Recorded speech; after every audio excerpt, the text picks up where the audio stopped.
Good morning. In part 1, we had already learned about discovery of sea route and East India Company. Today we will learn about Battle of Plassey in this part. After the death of Aurangzeb in 1707, the East India Company became more ambitious.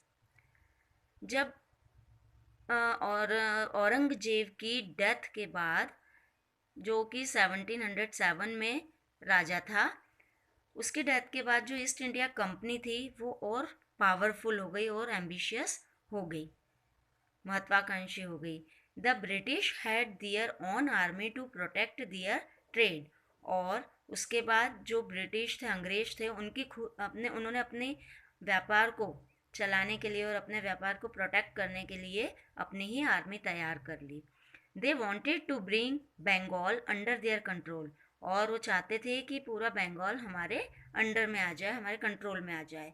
दस they started buildings building fort and settlement in the 17th century. और इस तरह से उन्होंने बिल्डिंगें, बड़ी बड़ी buildings और फोर्ट, किले, जो बड़े बड़े किले हैं वो बनाना स्टार्ट किए और 17th सेंचुरी में सेटलमेंट किए, मतलब उससे समझौता करा. They also maintain an army in Bengal. उन्होंने बंगाल में अपनी एक आर्मी भी बना ली. When Sirajuddaulah became the nawab of Bengal. उस समय जो सिराजुद्दौला था वो बंगाल का नवाब था, बना उसके बाद, किसके, औरंगजेब की डेथ के बाद. He ordered the British to remove their army and stop its construction activities as they had not paid any taxes. तो उसने, जो सिराजुद्दौला था, उसने उनको, अंग्रेज़ों को ऑर्डर किया कि वो अपनी आर्मी बंगाल से हटा लें और जो काम चल रहा है, जो एक्टिविटीज़ वो कर रहे हैं, जैसे बिल्डिंग्स बनाना और किले बनाना, इनको बंद करें अगर वो टैक्स पे नहीं करते हैं.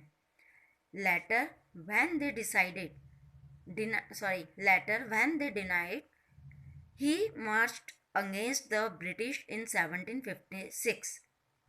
इसके बाद भी जब वे नहीं माने, अंग्रेज नहीं माने, तो इन्होंने, जो मुगल सम्राट था, इसने उन पर, अंग्रेज़ों पर 1756 में लड़ाई शुरू कर दी. This incident infuriated the British and they attacked Bengal in 1757. और इस घटना ने अंग्रेज़ों को क्रोधित कर दिया और वो क्रोधित होकर उन्होंने भी 1757 में बंगाल पर अटैक कर दिया, लड़ाई शुरू कर दी, चढ़ाई कर दी. Siraj-ud-Daulah was defeated in the Battle of Plassey and the British became very powerful in Bengal. और इस लड़ाई के बाद जो सिराजुद्दौला था वो हार गया. और ये जो लड़ाई थी ये बैटल में हुई, प्लासी में हुई, इसलिए इसको बैटल ऑफ प्लासी कहा जाता है. और उस समय ब्रिटिश और भी ज़्यादा पावरफुल हो गए और बंगाल को उन्होंने अपने कब्जे में कर लिया. This was the first step towards the conquest of Bengal. और बंगाल में ये उनकी पहली जीत थी. However, they were determined to take control over the whole of India. इसके बाद अब उनकी महत्वाकांक्षा और बढ़ गई. वो पूरे इंडिया पर अपना राज करना चाहते थे, पूरे इंडिया को अपने कंट्रोल में करना चाहते थे. उन्होंने ये निश्चय भी किया. The Kings and the nawab of small kingdom in India always fought among themselves. अब क्या था, इसके बाद इंडिया में जो भी राजा थे, नवाब, और छोटे छोटे राज्यों के जो नवाब थे वो आपस में ही लड़ने लगे. The British help one ruler against the other. और जो ये अंग्रेज थे, एक राजा को दूसरे राजा के लड़ाने के लिए उनकी मदद करते थे. And gain power and wealth. और ऐसा करके वो इनकी शक्ति को कम कर रहे थे और अपने पावर को बढ़ा रहे थे और उनका जो जितने भी वेल्थ, जितना धन था, वो अपने कब्जे में कर लेते थे उन राजाओं के थ्रू जो जीतता था. This policy of British was known as divide and rule. और ये जो इनकी पॉलिसी थी अंग्रेजों की, इसको डिवाइड एंड रूल्स, मतलब फूट डालो और राज्य करो नीति के नाम से जानने लगे, क्योंकि अंग्रेज़ों का यही था कि इंडियंस को आपस में लड़ाओ, इनमें फूट डालो तो ये कमज़ोर होंगे और फिर उस पर हम क्या करेंगे, राज करेंगे, है ना। तो मतलब इनको आपस में लड़वा के इनकी शक्ति कम कर देंगे और हमारी पावर बढ़ जाएगी और हम इस तरह से सारे इंडिया को अपने अंडर में कर सकते हैं। This policy help the British to capture various kingdoms of Indian rulers. और इस पॉलिसी ने अंग्रेज़ों को इंडिया के जो राजा थे उनकी बहुत सारे जो राज्य थे हड़पने में बहुत हेल्प की। Another battle, the battle of Buxar took place in 1764। दूसरा युद्ध जो शुरू हुआ वो 1764 में बक्सर में शुरू हुआ और इसको बैटल ऑफ बक्सर के नाम से जाना जाने लगा।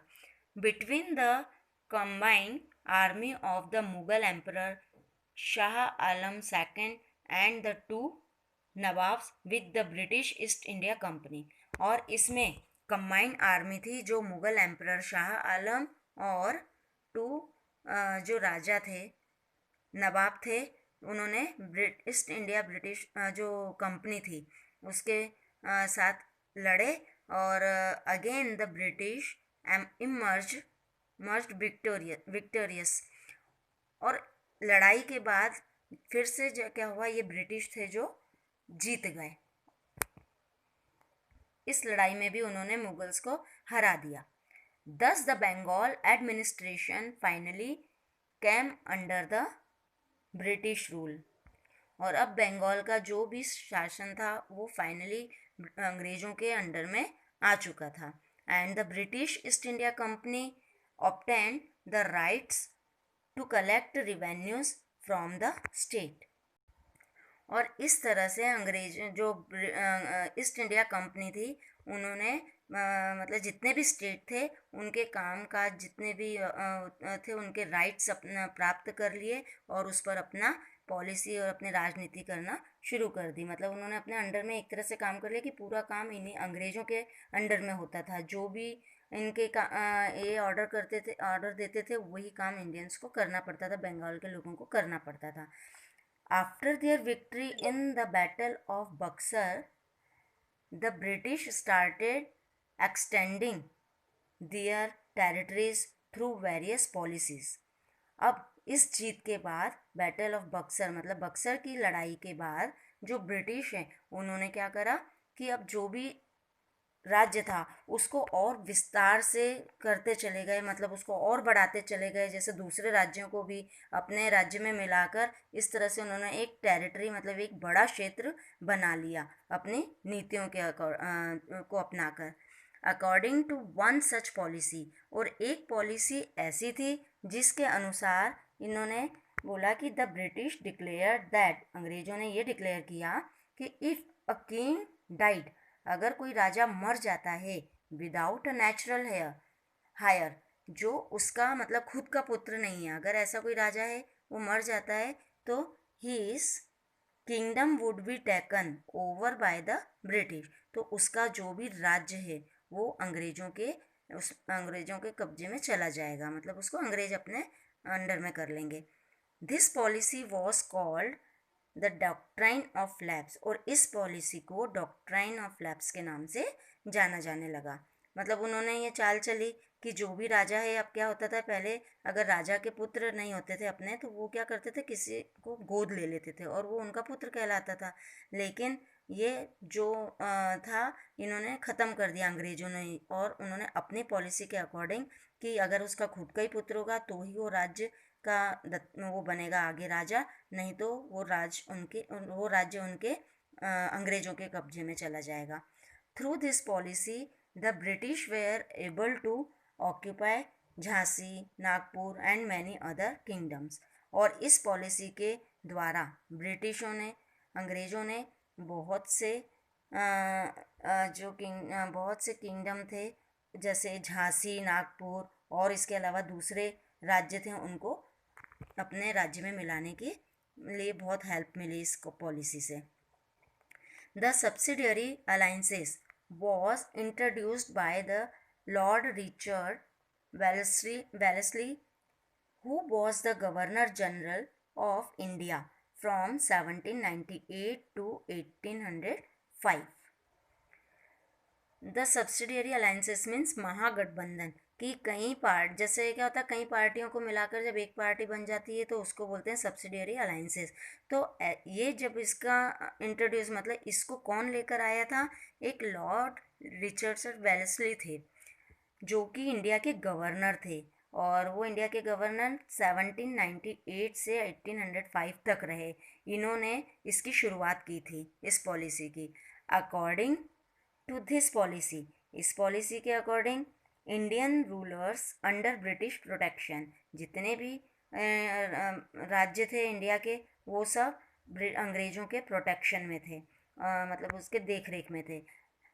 Had to maintain British troops, और उनको जो देख रेख करनी थी, उनके प्रोटेक्शन था जो भी, वो ब्रिटिश ट्रूप मतलब अंग्रेज़ों की एक सैनिक, अंग्रेज़ों के जो सैनिक थे उनके अंडर में होनी थी, विद इन देयर किंगडम, उनके ही राज्य में।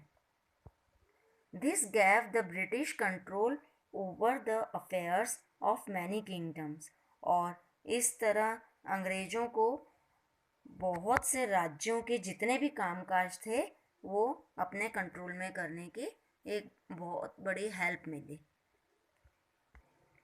Now this part is over, and in next part we will learn about exploitation of Indians by the British and revolt against the British.